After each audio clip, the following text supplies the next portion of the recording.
ಇವತ್ತು ನಿಮಗೊಂದು ಅದ್ಭುತವಾದ ದೇವಸ್ಥಾನ ತೋರಿಸ್ತೀನಿ ಬನ್ನಿ. ಪ್ರಪಂಚದ ಯಾವುದೇ ದೇವಾಲಯ ನೋಡಲು ಹಣ ಮತ್ತು ಸಮಯ ನಾವೇ ನಿರ್ಧರಿಸ್ಬೇಕ್ರಿ. ಆದ್ರೆ ಈಗ ನಾ ತೋರಿಸ್ತಿರೋ ದೇವಸ್ಥಾನ ಹಾಗಲ್ಲ. ದೇವರೇ ತನ್ನ ದರ್ಶನದ ಸಮಯವನ್ನು ಪ್ರಕೃತಿಯ ಮೂಲಕ ಹೇಳುತ್ತಾನೆ. ಆವಾಗ ಮಾತ್ರ ನಾವು ಈ ದೇವಸ್ಥಾನದ ದರ್ಶನವನ್ನು ಪಡಿಬಹುದ್ರಿ. ಅದ್ಯಾವ ದೇವಸ್ಥಾನ ಅಂತೀರಾ? ಅದೇ ಗಂಡು ಮೆಟ್ಟಿದ ನಾಡು ಉತ್ತರ ಕರ್ನಾಟಕದ ಬೆಳಗಾವಿ ಜಿಲ್ಲೆ ಹುಕ್ಕೇರಿ ತಾಲೂಕಿನ ಹುನ್ನೂರಿನಲ್ಲಿರುವ ಶ್ರೀ ವಿಠೋಬಾ ದೇವಸ್ಥಾನ.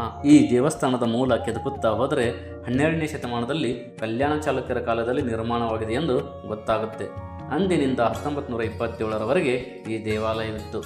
ನಂತರ 1928ರಲ್ಲಿ ಈ ದೇವಸ್ಥಾನವಿದ್ದ ಹುನ್ನೂರು ಗ್ರಾಮಸ್ಥರು ಜೀರ್ಣೋದ್ಧಾರ ಮಾಡ್ತಾರೆ. ಕೇವಲ ಕಪ್ಪು ಶಿಲೆ ಹಾಗೂ ಸುಣ್ಣದ ಕಲ್ಲಿನಿಂದ ಇಂಟರ್ಲಾಕ್ ತಂತ್ರಜ್ಞಾನದ ಮೂಲಕ ನಿರ್ಮಿಸ್ತಾರ್ರಿ. 1977-78ನೇ ವರ್ಷದಲ್ಲಿ ಘಟಪ್ರಭಾ ನದಿಗೆ ಅಡ್ಡಲಾಗಿ ಇಡಕಲ್ಲು ಬಳಿ ರಾಜ ಲಗಮಗೌಡ ಜಲಾಶಯ ನಿರ್ಮಿಸ್ತಾರ್ರಿ. ಆ ಜಲಾಶಯದ ಹಿನ್ನೀರಿನಲ್ಲಿ 1978ರಲ್ಲಿ ಈ ವಿಠೋಬಾ ದೇವಸ್ಥಾನ ಸಂಪೂರ್ಣ ಮುಳುಗಡೆ ಆಯ್ತು ನೋಡ್ರಿ. ಅಂದಿನಿಂದ ಇಂದಿನವರೆಗೆ ಸುಮಾರು 48 ವರ್ಷದಿಂದ ಈ ದೇವಾಲಯ ಇಡಕಲ್ ಜಲಾಶಯದಲ್ಲಿ ಇದ್ದರೂ ಕಟ್ಟಡಕ್ಕೆ ಸಣ್ಣ ಗೀಚೂ ಆಗಿಲ್ಲ, ಗೋಡೆಗಳು ಬಿರುಕು ಬಿಟ್ಟಿಲ್ಲ, ಕಲ್ಲುಗಳು ಬಿದ್ದಿಲ್ಲ, ಹೂಳು ತುಂಬಿಕೊಂಡು ಮುಚ್ಚಿಲ್ಲ. ವರ್ಷದ ಮೇ ತಿಂಗಳ 15 ದಿನ ಮಾತ್ರ ಜಲಾಶಯದ ಒಳಹರಿವು ಕಡಿಮೆ ಆದಾಗ ಮಾತ್ರ ಈ ದೇವಸ್ಥಾನ ಭಕ್ತರಿಗೆ ಗೋಚರಿಸುತ್ತೆ. ಪಂಡ್ರಾಪುರದಲ್ಲಿರುವ ಶ್ರೀ ವಿಠ್ಠಲ ಮೂರ್ತಿಯ ತದ್ರೂಪಿಯಾಗಿರುವ ಈ ಮೂರ್ತಿಯು ಗುತ್ತಿ ಮಣ್ಣಿನಿಂದ ನಿರ್ಮಾಣವಾಗೈತ್ರಿ. ಆದಾಗ್ಯೂ 48 ವರ್ಷದಿಂದ ನೀರಿನಲ್ಲಿದ್ದರೂ ಈ ವಿಠ್ಠಲ ಮೂರ್ತಿಯು ಕರಗಿಲ್ಲ, ಸ್ವಲ್ಪವೂ ಹಾಳಾಗಿಲ್ಲ ಎಂದರೆ ವಿಚಿತ್ರ, ವಿಸ್ಮಯ ಹಾಗೂ ವಿಜ್ಞಾನಕ್ಕೆ ಒಂದು ಸವಾಲಾಗೈತ್ರಿ.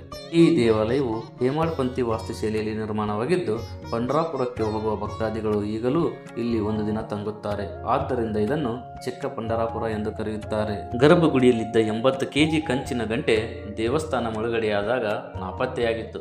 ಆದರೆ 46 ವರ್ಷಗಳ ನಂತರ ಆ ಗಂಟೆ ಮತ್ತೆ ನಂದಿ ಮಂಟಪದಲ್ಲಿ ಸಿಕ್ಕಿದ್ದು ಒಂದು ಆಶ್ಚರ್ಯವೇ ಸರಿ ಹಾಗೂ ಪವಾಡವೇ ಸರಿ.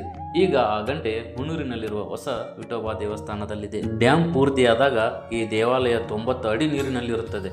ದೇವಸ್ಥಾನದ ಈಶಾನ್ಯಕ್ಕೆ 50 ಮೀಟರ್ ದೂರದಲ್ಲಿ 12 ಕಂಬದ ಕಲ್ಯಾಣಿ ಇದೆ.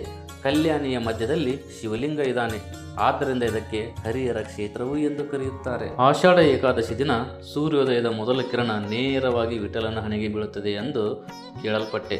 ಅದನ್ನು ಕೇಳಿದಾಗ ಅಂದಿನ ಜನ ಖಗೋಳದಲ್ಲಿ ಎಷ್ಟು ಜ್ಞಾನ ಹೊಂದಿದ್ದರು ಎಂದು ತಿಳಿದು ಆಶ್ಚರ್ಯಚಕಿತನಾದೆ.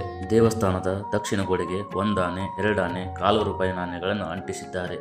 ಇಷ್ಟು ವರ್ಷ ನೀರಿನಲ್ಲಿದ್ದರೂ ಕೂಡ ಆ ನಾಣ್ಯಗಳು ಉದುರಿಲ್ಲ. ದೇವಸ್ಥಾನದ ಶಿಖರದ ಮೇಲೆ 4 ದಿಕ್ಕಿಗೆ 4 ರಂಧ್ರ ಇದೆ.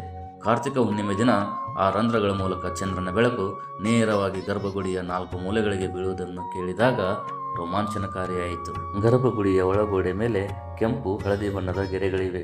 ಇಷ್ಟು ವರ್ಷ ನೀರಿನಲ್ಲಿದ್ದರೂ ಇಂದಿಗೂ ಆ ಬಣ್ಣಗಳು ಅಳಿಸಿಲ್ಲ. ಕಾವಿ ಮಣ್ಣು, ಸುಣ್ಣ, ಆಲದ ಮರದ ಅಂಟಿನಿಂದ ಈ ಬಣ್ಣಗಳನ್ನು ತಯಾರಿಸಿದ್ದಾರೆ. ವಿಠ್ಠಲನ ಹೃದಯ ಬಡಿಯುತ್ತೆ ಹೇಗಂತೀರಾ?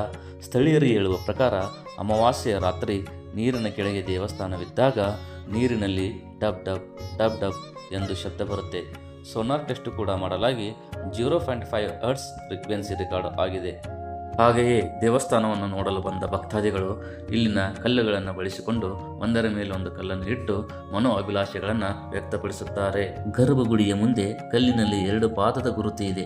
ಸಾಕ್ಷಾತ್ ಪಾಂಡುರಂಗನೇ ಇಲ್ಲಿ ನಿಂತಿದ್ದ ಅಂತ ಪ್ರತೀತಿ ಇದೆ. ಈ ದೇವಸ್ಥಾನ ಮುಳುಗಡೆ ಆದ ಮೇಲೆ ಗ್ರಾಮಸ್ಥರು ಹೊಸ ಹುನ್ನೂರಿನಲ್ಲಿ ಹೊಸ ವಿಠ್ಠಲ ದೇವಸ್ಥಾನ ನಿರ್ಮಿಸಿದ್ದಾರೆ. ನನಗೆ ಗೊತ್ತಿರುವ ಮಾಹಿತಿಯನ್ನು ನಿಮ್ಮ ಮುಂದೆ ಹಂಚಿಕೊಂಡಿದ್ದೇನೆ. ನಿಮಗೆ ಗೊತ್ತಿರುವ ಮಾಹಿತಿಯನ್ನು ಕಾಮೆಂಟ್ ಮಾಡಿ. ಪಾಂಡುರಂಗ ವಿಠ್ಠಲನ ಅನುಗ್ರಹ ಸರ್ವರ ಮೇಲಿರಲಿ. ನಮಸ್ಕಾರ. ಹರಿ ಓಂ.